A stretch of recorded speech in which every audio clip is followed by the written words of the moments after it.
My interest in prison started shortly after I became a Christian in 1984.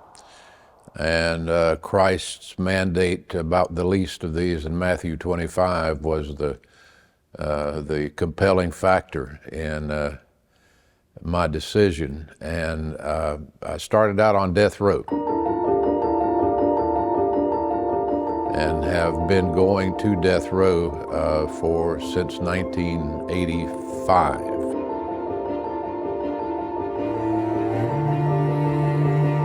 It's very difficult in today's Western culture in America to get people to understand those who have violated the law and are incarcerated are getting their just punishment. I have learned justice too often is defined by how much money you can pay a lawyer. And the better the lawyer, the better your sentence. See, I've never known a rich man to be on death row. Matter of fact, most of the men I've known on death row came from horrible family circumstances, grew up in circumstances that people can't even have nightmares about.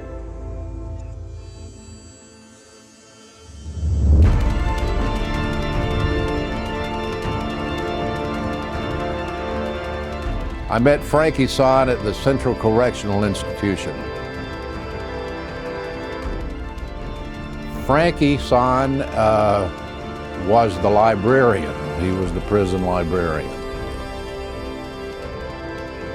It was an amazing sight to see this tiny, short man of Asian descent who could barely talk English. I don't think he ever really wanted to. Walking around in only the way Frankie Son could, with a parrot on his shoulders. And the parrot couldn't speak English either. Huge men, violent men, men who had no love, men who didn't know what love was all about. And see Frankie Son just blending in to that population. He kept Central Correctional Institution from blowing up.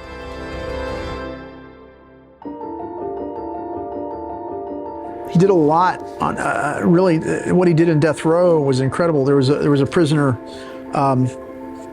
Robert South. Robert was found guilty in the 90s for killing a police officer. And we have a letter from Robert that says, Warden Kopak read a death warrant to me this morning. I'm now upstairs in lockdown. My execution is set for May 31st.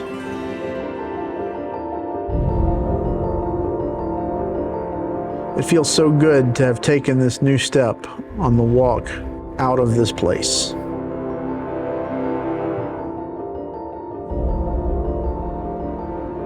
There's a report from one of his friends and fellow volunteers. It says, on May 31st, 1996, on the eve of Robert's execution, Frankie sat with Robert in his cell, ate his last supper of pepperoni pizza together. He went with Robert as he was escorted to the execution chamber after midnight. Robert was very peaceful, and as he bid his last farewell, Robert said, I'm all right. Thank you for everything you've done for me. See you on the other side soon.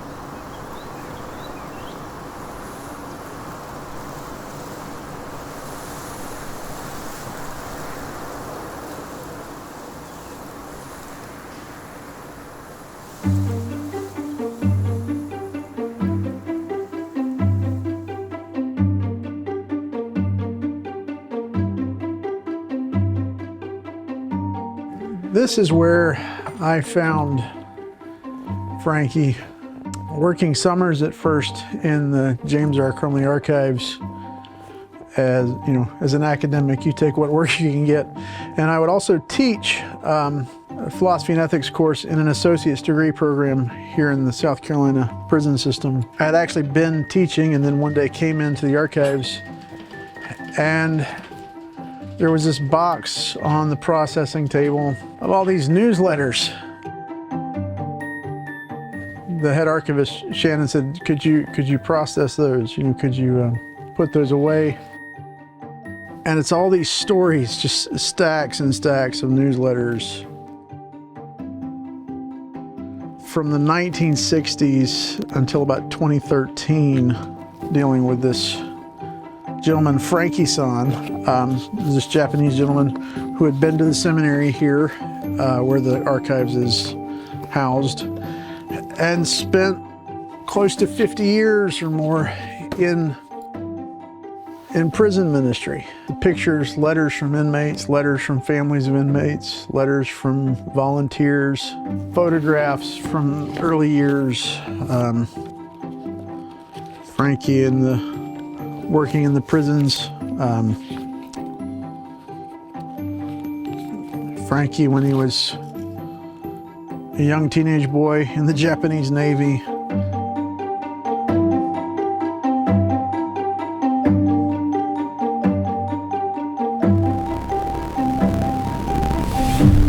Finally, the big day at Shukwan Gakko. The Emperor God himself is on hand. A thrilling moment for the Japanese officer, but only a beginning. He must spend 8 months in the ranks before becoming a lieutenant. His highest base pay will be the equivalent of $21 a month. He must buy his own uniforms and go into debt purchasing a samurai sword. He may take a wife from the special school for army brides. This is a big day. And every graduate dreams that his training will lead him to one aim: world domination for Japan.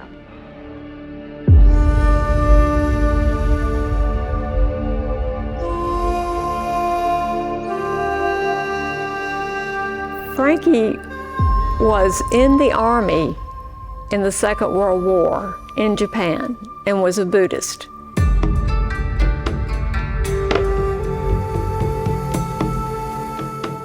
And like other Japanese, he worshiped the emperor. The emperor was God.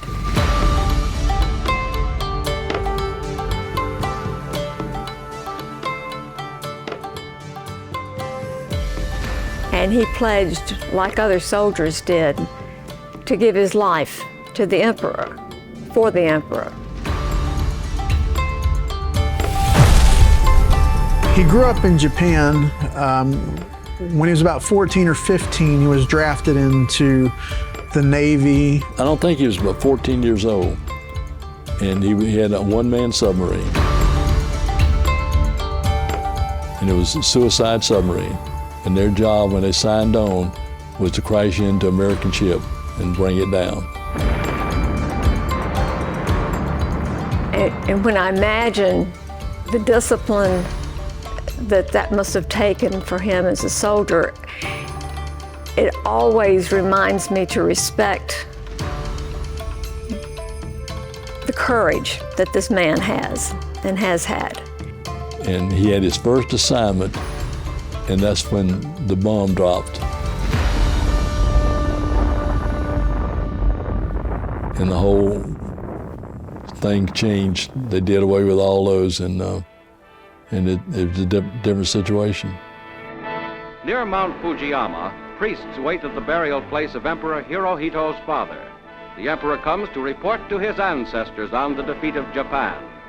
This visit, made only with General MacArthur's permission, is part of Japanese religious custom.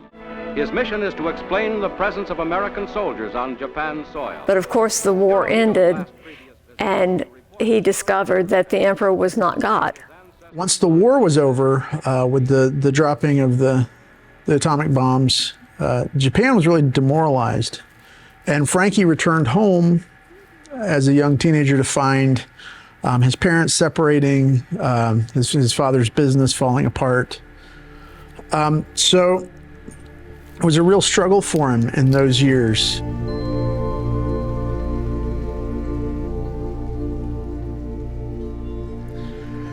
As he moved through his late teens and into his early 20s, at one point he attempted to commit suicide by taking sleeping pills, and that didn't work. One day, as he was walking down the road, he heard this music coming out of a building and went in, and it happened to be a church.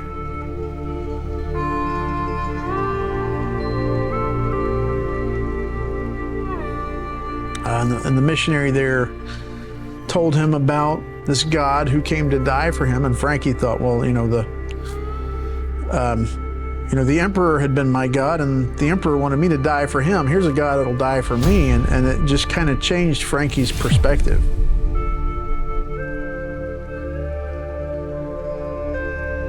And he really developed a rather simple faith. Those missionaries talked to him about coming to the U.S. to go to a Bible college.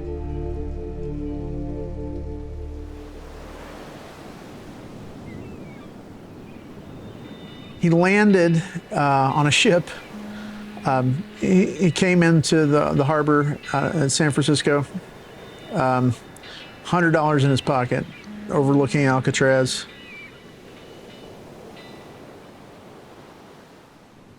Made his way across the country,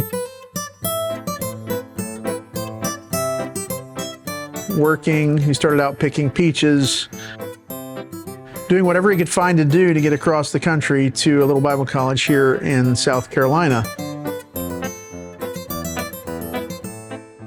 Really didn't fit. He's this kind of small build Japanese man walking around this 1960s small Bible college in the Southeast in his kimono and his wooden sandals, right? And students referred to him as the monk. His English was still, it was great English if you were an American in Tokyo looking for somebody to help you get around. It was really rough English if you're a Japanese man living in South Carolina.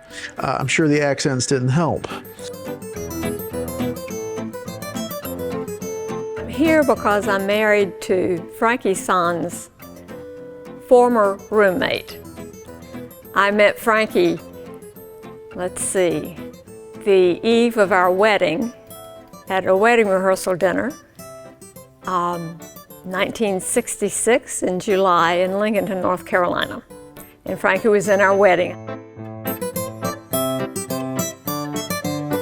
And they were considered the most unlikely two ever. Peter was 6'2" and Frankie was 5'4". Peter had come right off the ranch at Colorado University. He had planned to be a ranch veterinarian. I didn't know him at all in these days.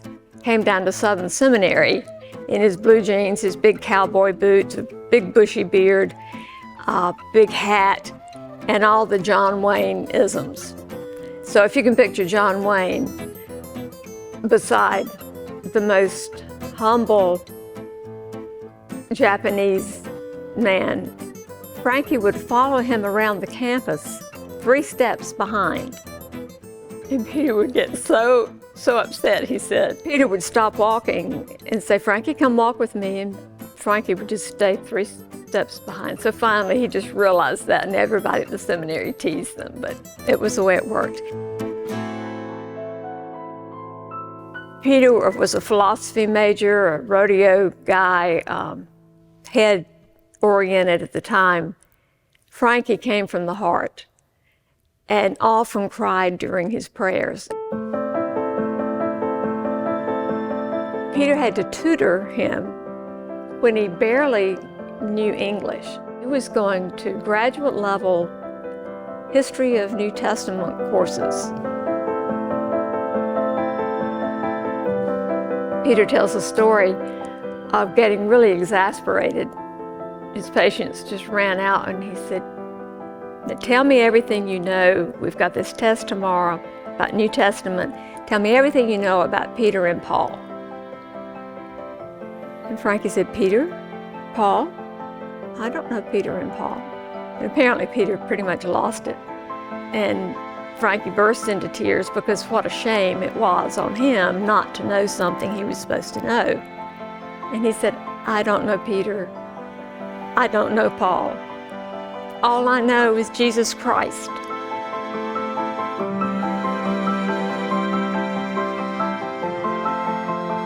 Then Peter felt ashamed because that's all one needs to know.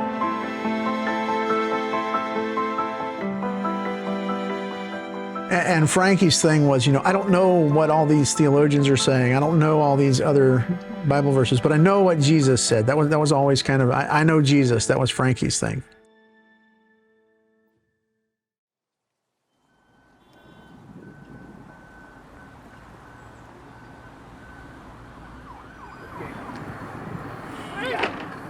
Okay.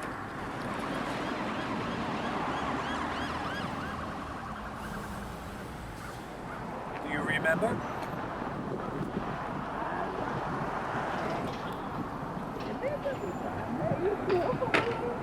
Oh, okay. Because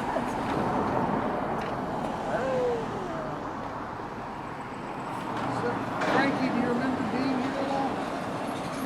Frankie, do you remember Angelo's? Angelo's? Frankie is 92. He turned 92 in September. And, his heart is to remember those in prison, which is amazing because he's a man in the beginning stages of Alzheimer's. And there are a lot of things that if you ask him about, his cheerful reply, just incredible attitudes, I don't remember. But he'll always turn around and say, I remember the prisoners. Yeah, this was with Peter and Dr. Reinertz. Remember Dr. Reinertz? this is my school. Straight, yeah. So that administrative building was here. The library here is new. Yeah. It wouldn't have been here when Frankie was here. There's a dome somewhere.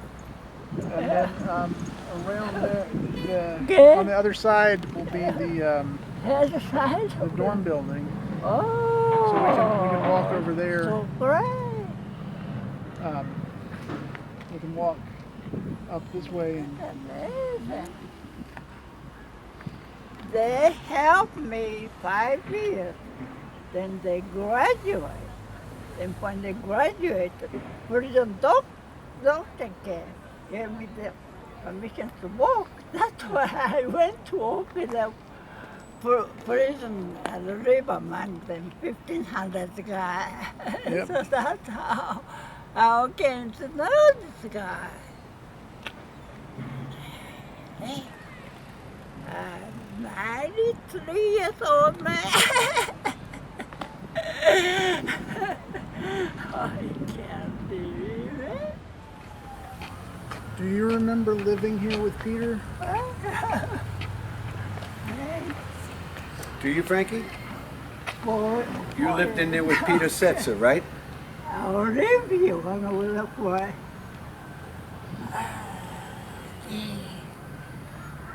Then now been working many years in the prison.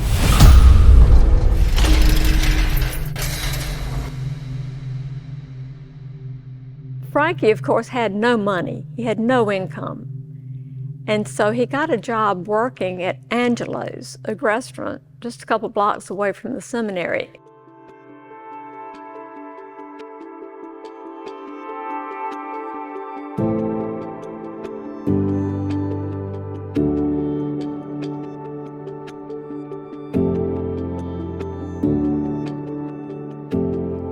Frankie noticed through the window that while he was working behind the grill, that there were buses of men that were coming by every morning.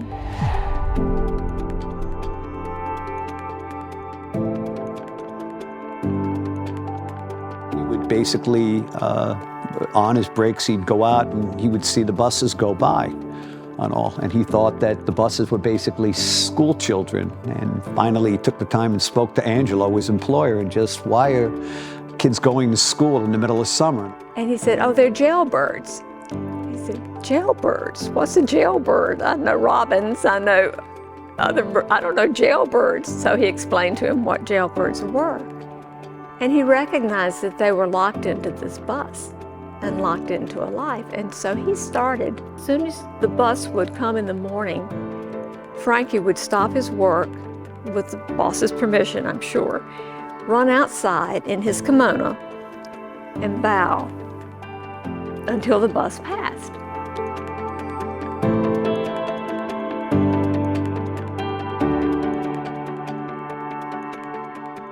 He would bow before these men. A lot of people don't realize it, but the Japanese culture is basically, when you bow to a person, it's a very serious thing, and you bow down. And as you're bowing down, you don't dare look up until basically enough time has gone by, and then you do it, because to make direct eye contact with somebody that way it's like an insult. It's like an ultimate insult. I wonder if they ever picked up on the level of honor he was expressing to these inmates and going to work. The guys started fighting on the bus over who got to be on the side that Frankie was on. And then they all started crowding on that one side and bowing. They were jockeying to see who could be on the side of the bus that would be able to see Frankie and wave to him. That was the introduction of Frankie to prison life.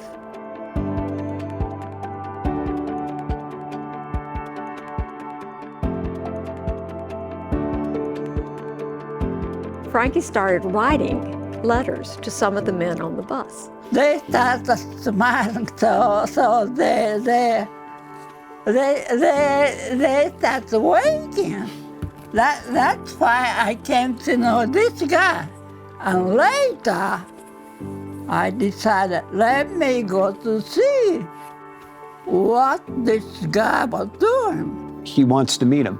And Frankie, being Frankie, what did he do? He literally went and walked up to CCI and basically told them that he wanted to go into the prisons. Dr. Reinhardt's, who, as far as I'm concerned, sounds like one of the greatest men you could ever want to know, and Ellis McDougall, who was the director of prisons, finally decided that, sure, let him go in. Nobody had gone into that prison.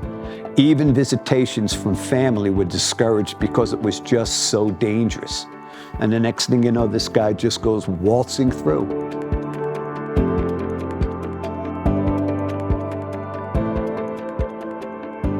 So first time I visited this place, I found out 1,500 inmates, including this little guy. So this is how I was beaten then. And then eventually was able to visit with some of them in the prison. And that was a segue to his going into a life sentence of ministry in the prison.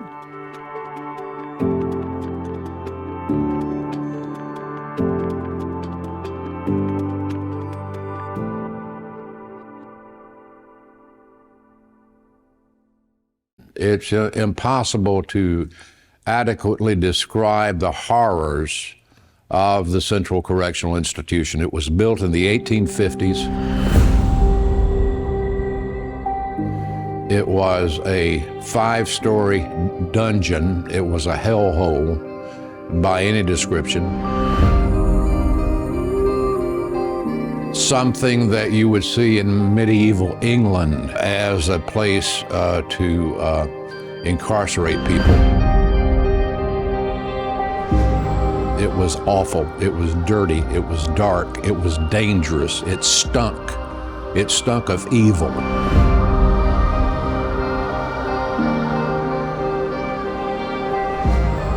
Frankie Son, he would give them his time. He would give them books. He would mostly, though, just give them love.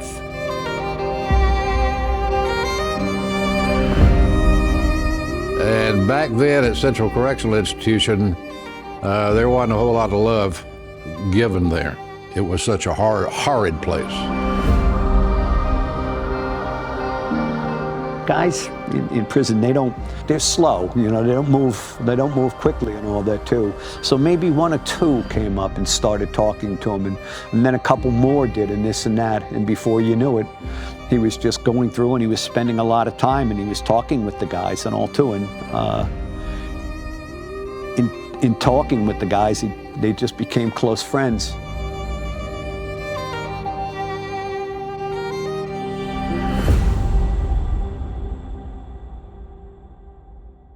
Freedom director came.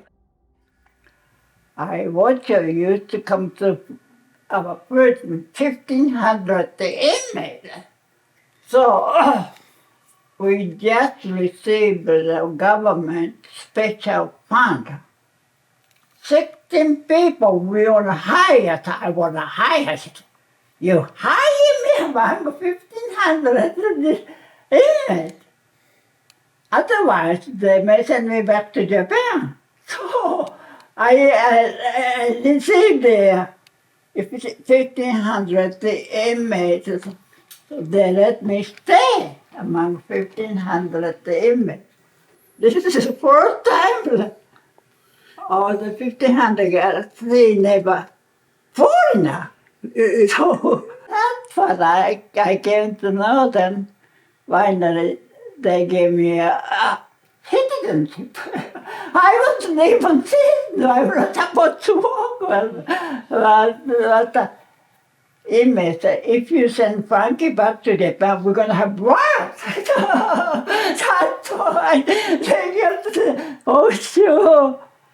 Really was kind of unprecedented that we have letters. Dr. Reinhardt was very helpful to Frankie. He was the president of the seminary then. But he was, one summer, the students took up a collection to actually send Frankie home for a holiday visit to his family. He had been here a couple of years, hasn't visited family. And while he was there, Dr. Reinhardt has letters back and forth with missionaries and pastors in Japan trying to get Frankie set up for going home. It was kind of understood that he would go home. What he was doing with the prisoners, everybody thought, well, that's great of you to do that, but nobody could have imagined that, you know, this Japanese young man was going to stay here to work with prisoners. They just assumed he'll have to go back home. So they were trying to work that out. And the whole time, Frankie's letters were about, he couldn't do a thesis. They were all supposed to do a thesis, but the other option was to do a year of practicum. So he went to this children's home that he mentioned for that instead of writing a thesis. And when he was there, even his letters back, he talks about the children, he talks about ministering in the children's home. But he always went back to his friends, his brothers in the prison.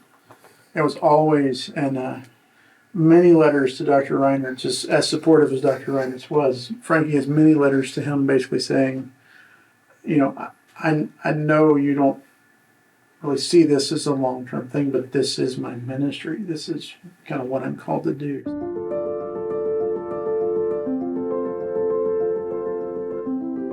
They had received money to the Department of Corrections, and they were able to hire 15 or 16 guys to come in, and what they were hired for was basic education, to teach guys how to read and write and this and that.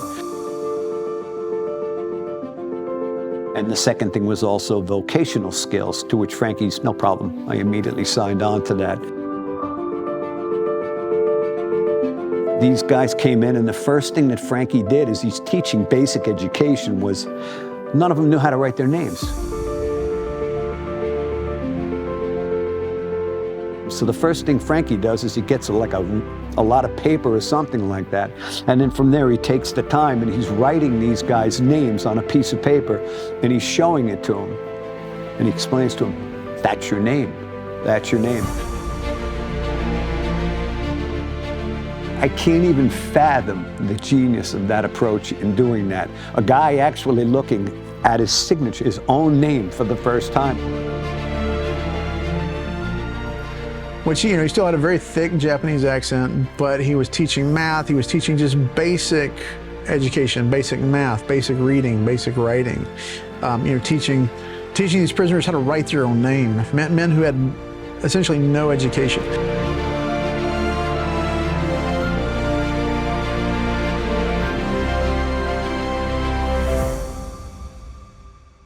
When he became a teacher at CCI, he was always close to me, and he said, "You think I can do it, DePaca?" And I said, "Yeah, you can do it."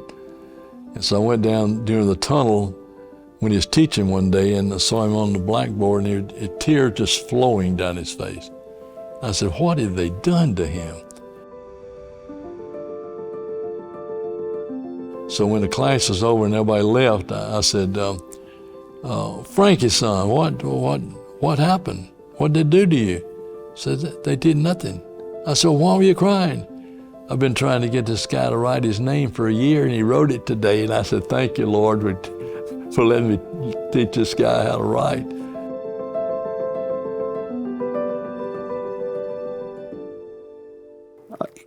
An inmate who was very well educated, I'll help you with that. I'll do that. I believe that was James Ellison that did that to this day. And James was a guy that, James wrote a book about Frankie, and I think you get a kick out of the dedication that he wrote about it. This book is dedicated to Kyuzo Miyoshi, that prisoners and others call Frankie Son, a man who battled darkness and hate for 28 years with the sword of love. And that about says it.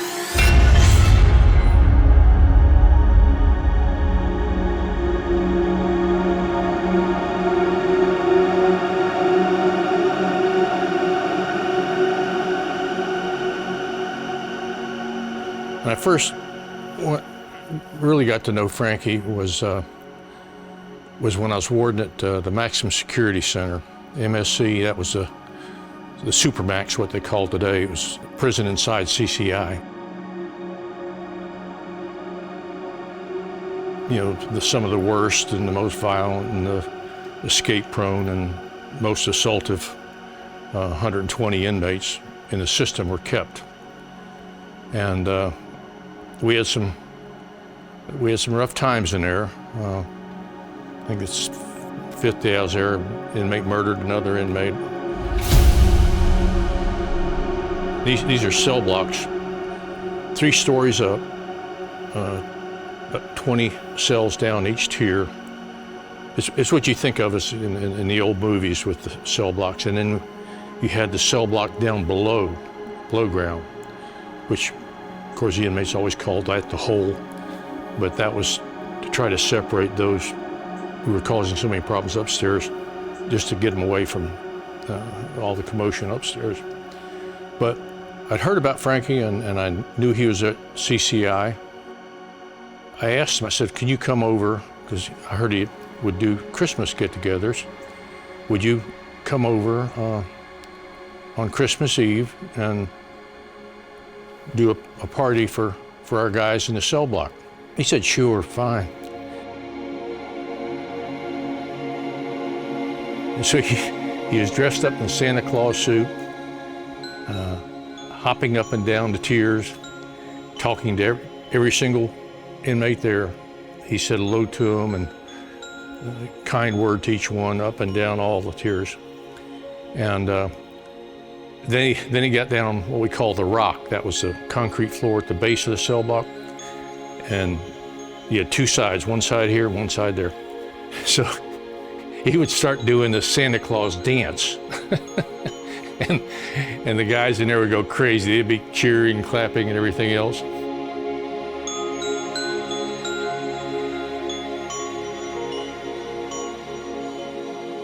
And then he moved to the other side of the cell block, do the same thing. And at the end, he had a huge bag of presents for every man there. And he'd go cell by cell and hand it through the bars to each man there. So he was a living legend. This is way back in 1975 when I really got to know him pretty good. I'll never forget how many people said, "This is the best Christmas I've ever had." I said, "The best Christmas?" to be locked up and be entertained like this is the best Christmas. And I said, we'll be back next year.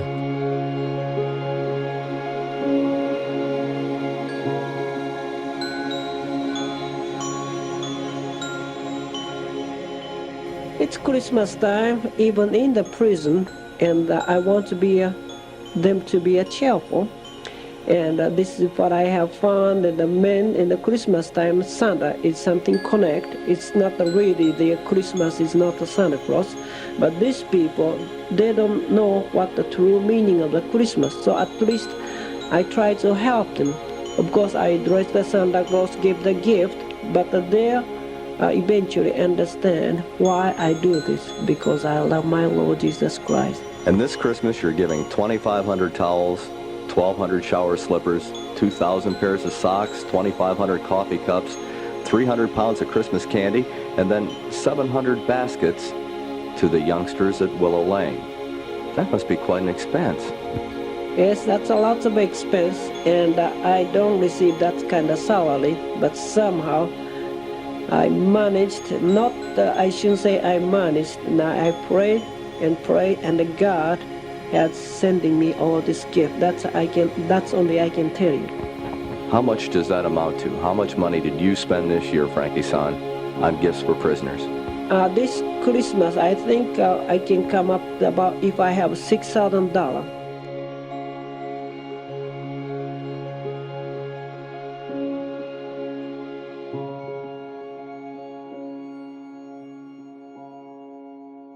One of the nicer things that you can give to an inmate, basically, is a hygiene bag. It goes through a whole process of the SEDC saying yes to it and all that too, but a couple of bars of soap, deodorant, a face cloth, and a toothbrush, and a tube of toothpaste, boy, that goes a long way. And it's our privilege to be able to package these up and give them two, one usually around Christmas and the other one around Easter and all, but boy, they certainly do appreciate it. And then Frankie's continuing to send those in? Absolutely, yeah, absolutely, yeah. It's usually at least twice a year we're able to do it. They don't give us a hard time about anything for Christmas or anything for Easter, which I think is real, real nice of them. And it's funny how the guy that's the deputy warden in charge of death row, we were talking to him and I said, you know, Frankie was speaking to me and he'd like to be able to bring more bananas in or apples for the guys and all that too, which he says, boy, that sounds great. It really, really does. Which I said, well, do you want me to take care of that? And this Monday I can stop by the farmer's market, pick up like 5 cases of bananas and 2 cases of apples and all. He said, well, you can't do that yet. He said, we've got to let a little more time go between Christmas because you basically spoil them then and all, and the other people in the rest of the prison are pretty much jealous. Which I said, okay. But I said to him, I'll tell you what we're going to do. We're going to leave that decision on when you want to bring that in entirely up to you when you pull the trigger on that. I said, that'll give you points with the guys and all, to which the deputy warden said to me, I like that idea. All good things.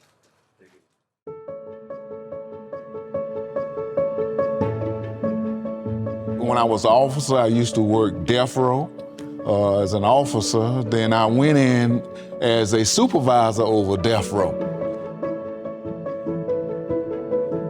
He would do certain things to make the place excitement, especially during Christmas time. He would dress up like Santa Claus, have gifts and everything. He'd give those out. During Easter, he'll do the same thing, dress like a bunny rabbit.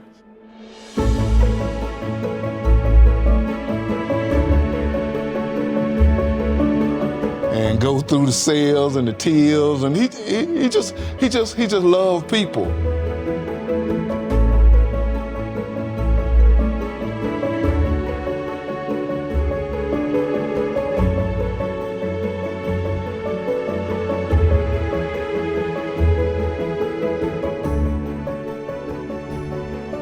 Frankie, probably about 20 years ago, had an art show based on prisoners' art, because so many prisoners had given him works of art. So, in all likelihood, that's one of them. And he was the type of person that tell the inmates. One thing he would tell the inmates that God loves you. He said, I love you too. know, prison, you walk a certain way, you walk a tough line. You go around telling other men you love them, you're gonna get hit in your mouth. You know, I mean, it's things that you just don't do. And the idea of helping out other brothers, no, that's completely foreign. He spent his whole career helping, caring for those less fortunate. Obviously, a lot of the inmates loved Frankie, even like you were referencing the Santa Claus story. Was there any altercations with inmates who didn't like Frankie or didn't like his demeanor or his personality and the way he did things around there? No, I never heard of any or detected that at all. If anything, if anybody's ever going to touch Frankie, they'd probably be 100 hardcore convicts would tear that individual up. The guy wouldn't be alive. That inmate couldn't survive touching Frankie. I mean, he was almost holy in a way. So now he had more bodyguards in that prison, the guys that loved him. So nobody's going to touch him. But I never heard anybody say anything negative about him. It's always good. In fact, there's a story from the 60s when there's this riot at CCI, and it just happened to be on a day that a Lutheran pastor had called Frankie. Frankie went to Lutheran seminary. Lutheran pastor calls Frankie and says, one of my parishioners, you know, has a family member who's in prison at CCI. Can you go with me to visit them? They want me to go visit them. So this pastor goes with Frankie to visit the prison. They go to visit this parishioner's family member. And in the midst of this visit, the prison sirens start going off. There's like people running everywhere, and a riot starts.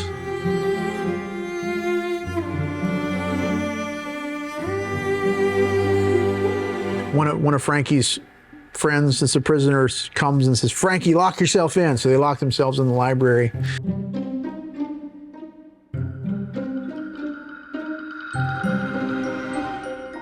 When the riot's finally kind of brought under control, they go to leave, and the pastor, we had the pastor telling the story in one of Frankie's newsletters.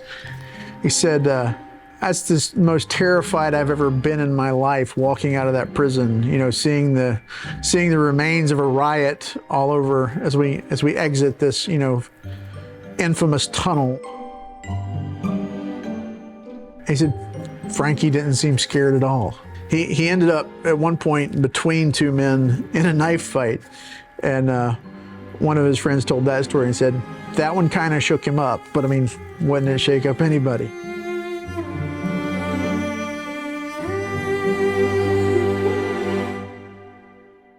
All right, we're rolling. One of the guys I remember that what I first read about with Frankie as far as death row goes was a guy by the name of Robert South. And Robert South was a guy that was probably about as angry as you are from the way everything that I had heard and all that.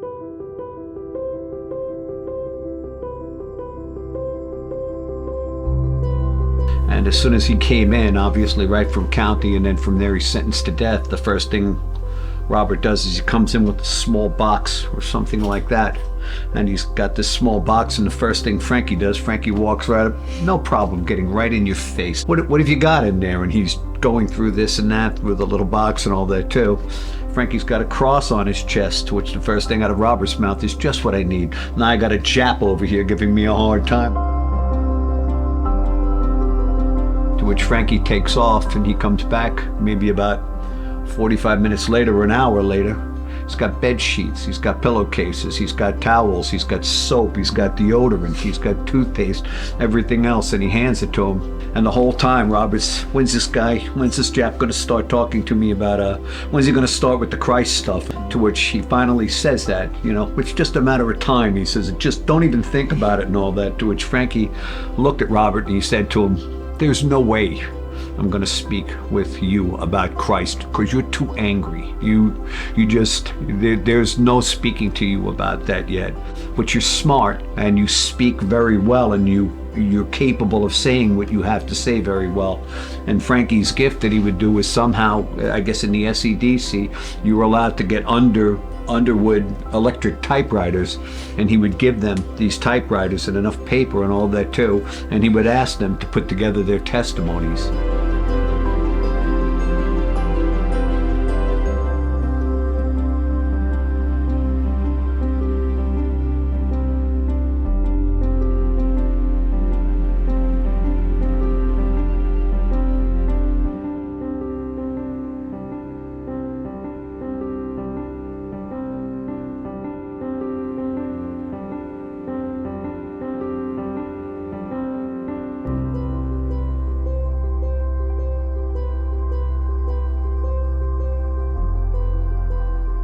What is the Cell 55? Cell 55 is a magazine that they put together. I think it was done on a monthly basis, and it would document everything that was important that was going on as far as prison ministry goes. The Cell 55s were composed mostly of the better stories that he would get from the inmates that he would ask them to write and put together.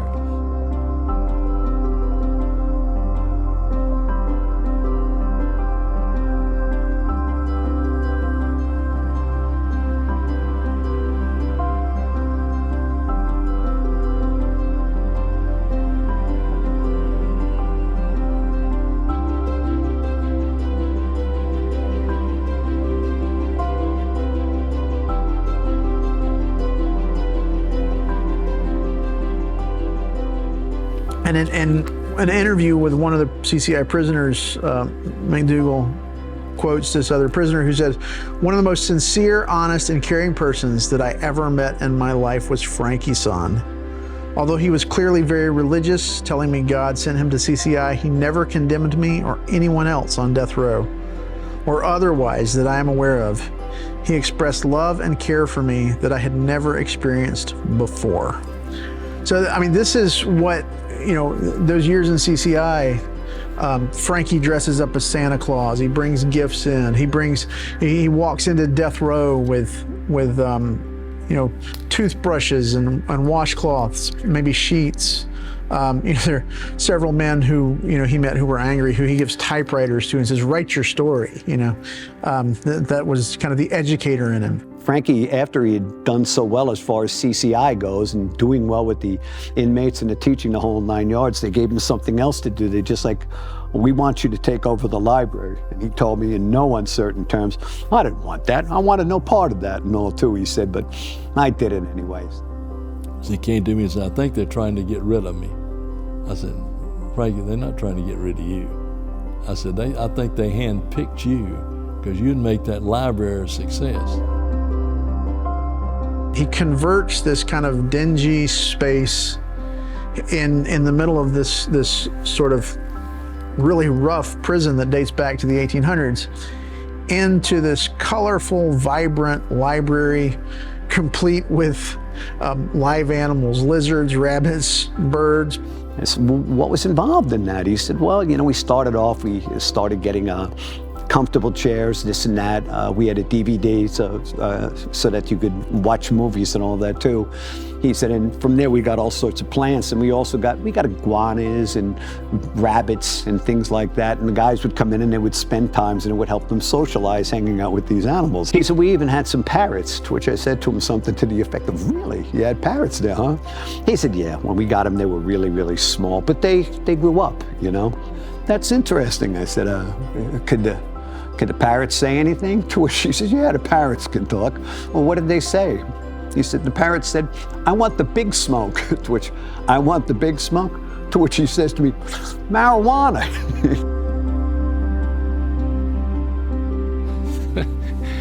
And one of his inmate assistants, whenever he'd walk through the facility with library books, his assistant would have the parakeet on his shoulder going from cell to cell. And that always put a smile on every inmate's face. Working in death row, these are not nice guys. And Frankie was under no delusions. He loved people because they were people, not because they were good. He meets Peewee Gaskins. South Carolina has made national headlines for many things over the years. One of those is serial killer Donald Peewee Gaskins, who died in the electric chair in 1991. Peewee Gaskins was from the area of South Carolina where I grew up. In fact, Peewee murdered a personal friend of mine. He had his own personal grave site outside of Johnsonville, South Carolina, where he buried a lot of his victims. If you don't know about Peewee Gaskins, he was a serial killer in South Carolina. I think, actually, if I remember correctly, they finally got him on a actual kind of clinched charge that got him the death sentence for killing another prisoner.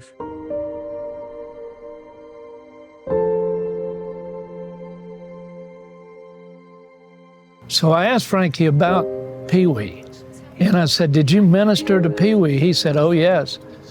We had lots of conversations." And I said, "Where was he at the end of his life?" And Frankie said, "He had a hard heart, and I was never able to pierce Peewee's heart." So I remember that distinctly, a conversation that I had with him. Frankie's impression of Peewee was, this is a man with a dark heart who hasn't changed at all. And Peewee's letter seems to be like self-promoting propaganda. He's basically saying, I'm not guilty, when everybody knows he was.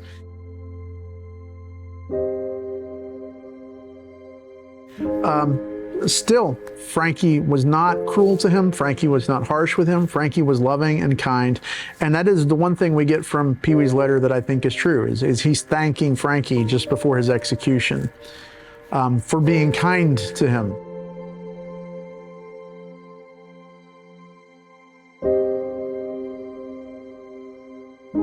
Here's Frankie walking around, you know, in a prison with men like this, a small stature, you know, couldn't defend himself if he wanted to.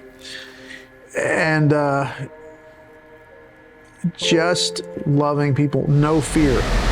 A mystery disease known as the gay plague has become an epidemic unprecedented in the history of American medicine. That today from the Center for Disease Control in Atlanta. Topping the list of likely victims are male homosexuals who have many partners and drug users who inject themselves with needles. When the AIDS crisis really took hold in the South Carolina prisons, the prisons had quarantined the AIDS patients into one place because everybody was terrified of AIDS, right?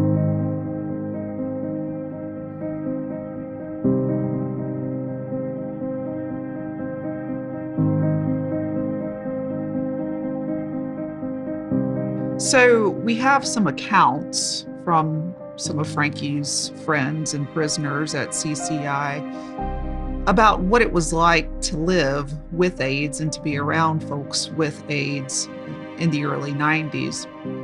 And we're told in one account by an anonymous prisoner that in 1992 he was diagnosed with AIDS. And he says that nothing is a secret for very long at CCI, and it is well known that I have the AIDS.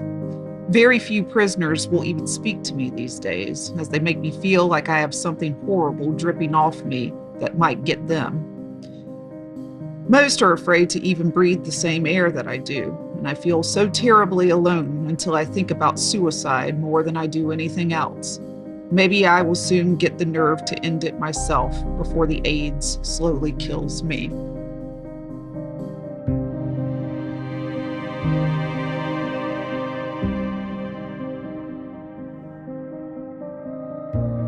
And it's well known among Frankie's friends and contemporaries that he was one of the first and only men to feel compassion toward these prisoners and visit them in their illness when everyone else was alienating them, ostracizing them.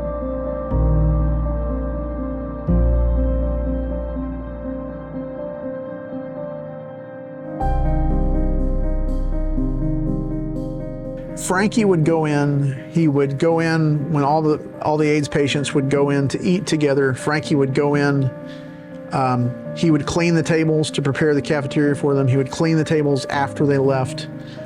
He would sit and talk with them and eat with them. Nobody would do this, right? He would attend. You know, we have photos in the archives of him at the bedside of AIDS patients. You know, holding a drink for them to sip from a straw.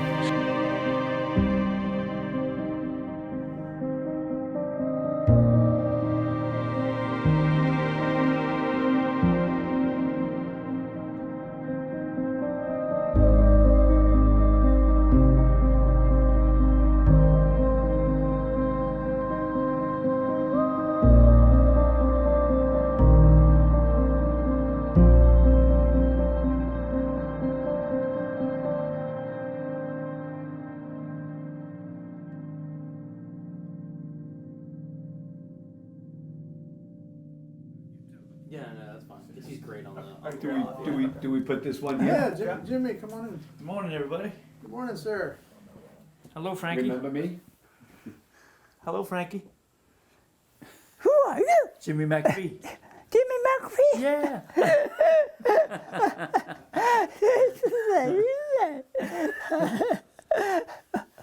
Jimmy, how did you meet Frankie? How did I meet Frankie? Wow. We have to go back 46 years for that.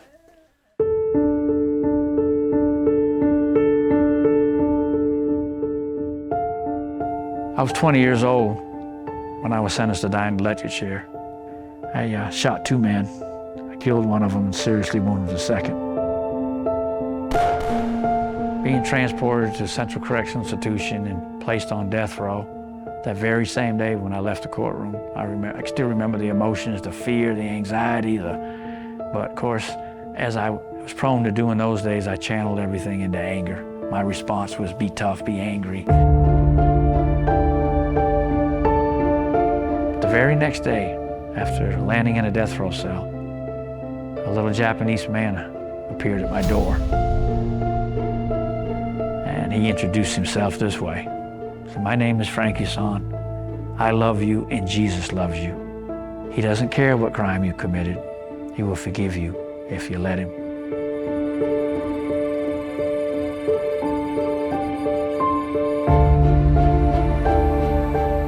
Those are words I still remember because I would hear them again and again over life. They would resonate across decades of my life.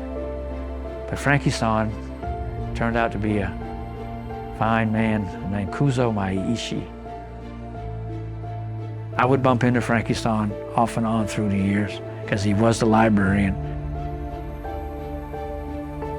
And they closed Central Correctional Institution. It was shut down basically because it wasn't livable anymore in 1994.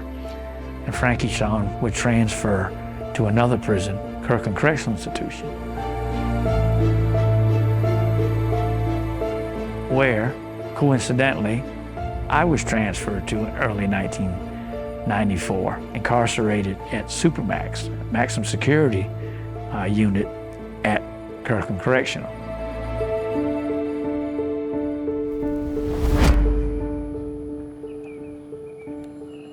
It was 20 years later, in a solitary cell after living recklessly in prison, being resentenced from death to life a few years later, but told I would never have a life outside of prison.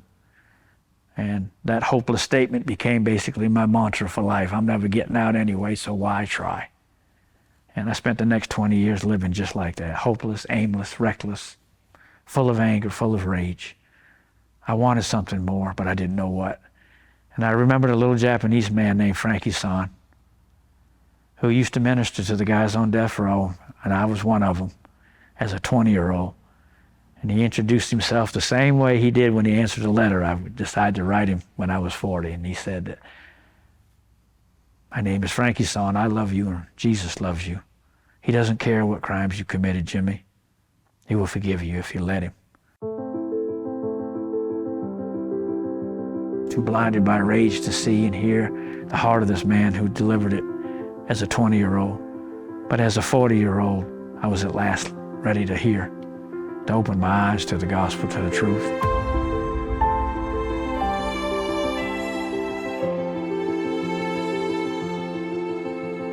slowly but surely, God began to rebuild a man from a solitary confinement cell. Turned into a pen pal relationship for the next 5 years while I was in solitary confinement. Actually, it continues today, but while I was in solitary, he wrote faithfully, answering some of my letters 8 and 10 pages long. Having someone there, like a father figure, to pour into me, give me direction. I was released in 2000. Though I went to transferred to various prisons, and Frankie remained at Kirkland until retiring a few years back. I was able to maintain contact with him, and to this day, we still correspond. I just wrote him a letter a couple days ago. I've had the honor and pleasure to go and visit him recently, as his story is being documented now as part of what I'm doing here today. What an awesome experience that was, to sit down and visit with him, a man that I'd met 46 years before in a death row cell.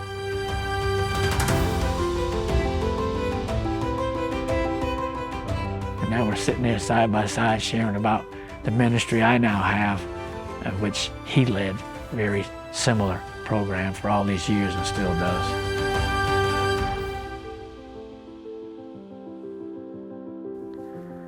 "45 years in prison is a long time,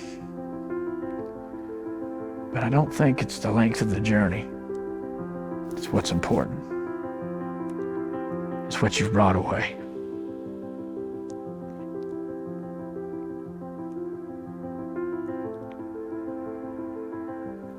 And what I brought away is a heart to give love to others. I was denied myself for many years as a child. And through the cold hallways of a prison, to now understand the warmth found in that forgiveness and that love and that compassion. And I just want others to experience the same.